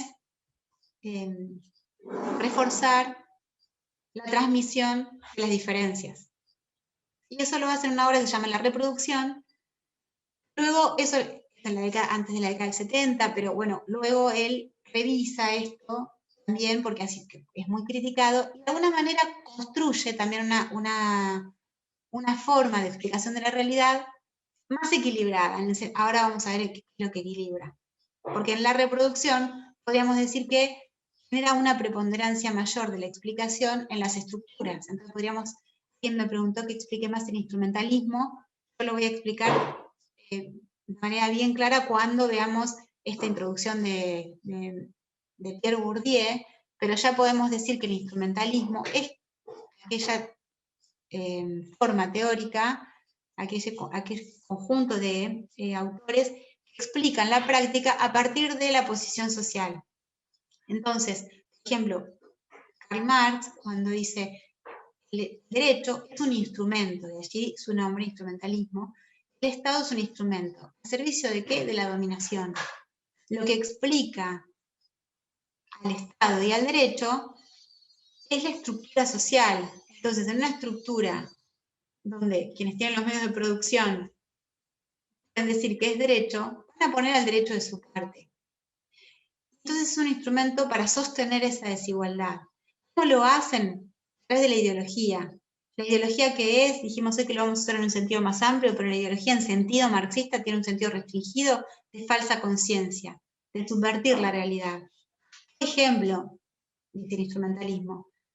Está claro que cuando el derecho dice todos somos iguales ante la ley, en un mundo donde la explotación es la regla, donde algunas personas solo tienen su fuerza de trabajo, otros tienen los medios de producción, donde algunos trabajan y otros usan el trabajo de otros y se quedan con la plusvalía, está claro que dice ese derecho, dice todos somos iguales ante la ley, lo que hace es mostrar una igualdad formal para opacar, para invisibilizar la desigualdad material.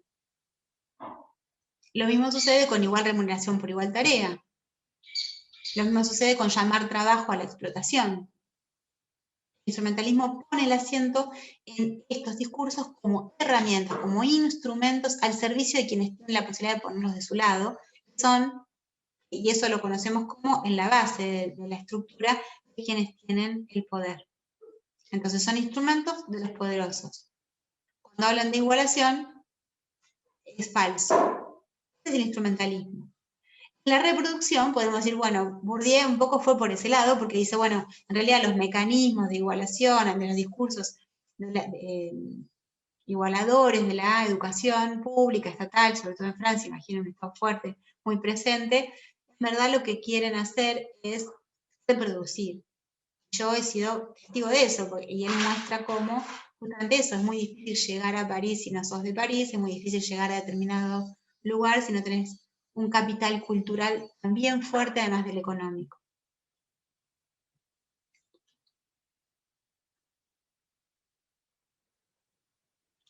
Bueno, qué bueno que les esté gustando la clase. Porque es normal también que nos incomode, así que también que podamos empatizar y que podamos pensarnos no como acusados ni acusadores, sino para poder generar comprensión, una mayor comprensión y una revisión de nuestra práctica jurídica y sobre todo como agentes en nombre del Estado, es muy importante, ¿no? Bueno. Sí, lo de la educación en Francia, esa pregunta es muy importante. Yo después les vamos a dejar unos videos que justamente que son académicos latinoamericanos que usan a Bourdieu para pensar el Estado y el derecho administrativo, que van a ser bien para esto. Que por supuesto que podemos pensar a Bourdieu como eurocéntrico, podemos pensar que el Estado europeo y sobre todo el Estado francés no tiene nada que ver con los estados latinoamericanos y con el Estado argentino. Sin embargo, podemos pensar también que la construcción que hace Pierre Bourdieu al unir de manera dialéctica la perspectiva objetivista con la subjetivista, nos permite reconstruir o conocer cuáles son los condicionamientos de nuestras prácticas al interior de los campos. Después, por supuesto, pensar en alternativas situadas desde América Latina con autores latinoamericanos. Entonces, sí, en principio, la educación en Francia es diferente de la educación en Argentina. Ahora, los discursos que usa el Estado tienen funciones sociológicas universales en el sentido del sostenimiento de las estructuras que dan un sentido a los discursos. Y en eso, tanto Marx, que escribió en otro contexto histórico, como Bourdieu, que escribe en otro contexto geográfico, son absolutamente aplicables a nosotros. Pero vamos a ver cuando estudiemos cuál es su teoría. Yo veo que son ya 55. Para terminar con los datos biográficos, y entonces el jueves vamos a continuar con la presentación de los... Por principio vamos a empezar con los temas que trata García Inda, que son cuáles son los conceptos que crea Bourdieu para poder hacer visibles esas prácticas que decíamos no se explican por sí mismas. La evidencia no es una explicación de la práctica, sino que es la lógica. Y eso, para Pierre Bourdieu y para las perspectivas críticas, tanto en sociología, como en filosofía, como en historia, tienen que ver con una construcción del objeto que vaya develando los mecanismos ocultos, ¿no?, de construcción de la práctica. Y para eso se necesitan un conjunto de conceptos que nos permitan aprender, analizar, tomar de la realidad elementos y aspectos que tuvieron que ser nombrados de manera específica, como campo, hábitos, capital, interés. Vamos a ver qué significan esos conceptos y cómo los vamos a utilizar para entender las prácticas estatales y el derecho administrativo. Bourdieu entonces estudia en el Collège de France, llega a los máximos cargos académicos y de prestigio, estudia al principio, piensa que necesita alejarse de sus objetos de estudio para poder estar menos influenciado por las naturalizaciones que esos objetos han tenido en su propia vida, entonces va a las comunidades kabylias del sur de África a generar esa situación de extrañamiento, y cuando está allí se da cuenta que sustituir sus prenociones por las prenociones de los nativos, la operación que él tenía que hacer, la de una construcción con un sistema de controles metodológicos, que eso se podía hacer también en las políticas de vivienda en Francia, en la década del 90, por ejemplo. Entonces construye objetos de estudio muy diversos que tienen que ver con ese control epistemológico y metodológico. El control epistemológico tiene que ver con lo que Durkheim dice que es la primera regla del método sociológico. Para poder conocer, lo que tenemos que dejar de lado primero son nuestras prenociones. Es decir, lo que primero tenemos que dejar de lado para conocer lo que conocemos. Es hacernos preguntas acerca de aquello que conocemos. Eso se puede hacer tanto en nuestra casa como en otro lugar, en otro país, en otra cultura diferente. Por supuesto que va a ser más fácil generar preguntas genuinas en un ámbito del que nada conocemos. Pero es muy interesante poder conocer de manera científica la realidad en la que participamos y en la que construimos. Cuando nosotros empezamos a poner en cuestión lo que hemos naturalizado, se abre un espacio de libertad para la perspectiva de Pierre Bourdieu, que se llama autosocioanálisis, cuando empezamos a dejar de lado nuestras prenociones, hacernos preguntas y construir un objeto de estudio que va a estar siempre conformado por nuestras propias formas de ver la realidad. Es decir, en nuestro objeto de estudio nosotros nunca vamos a ser un actor externo, no hay un objeto separado de nosotros, pero sí hay una posibilidad de construcción objetiva del objeto. Desde ya les digo que cuando Bourdieu habla de el Estado, dice es el objeto imposible.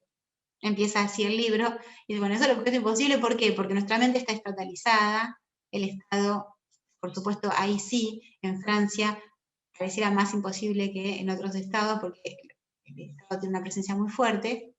Pero bueno, ¿qué es el Estado? Aparte él se pregunta, ¿no? ¿Qué es el Estado? Bueno, es un proceso de concentración simbólica, a lo largo del tiempo, de concentración simbólica, y de concentración de la violencia física y simbólica legítimas, o la necesidad de la legitimación de esa concentración. Entonces es un metacampo, es un campo que se encuentra presente en todos los campos y los restantes campos. ¿Cuál es el capital por el que se juega o se lucha en el campo estatal? Es algo que vamos a ver la clase que viene.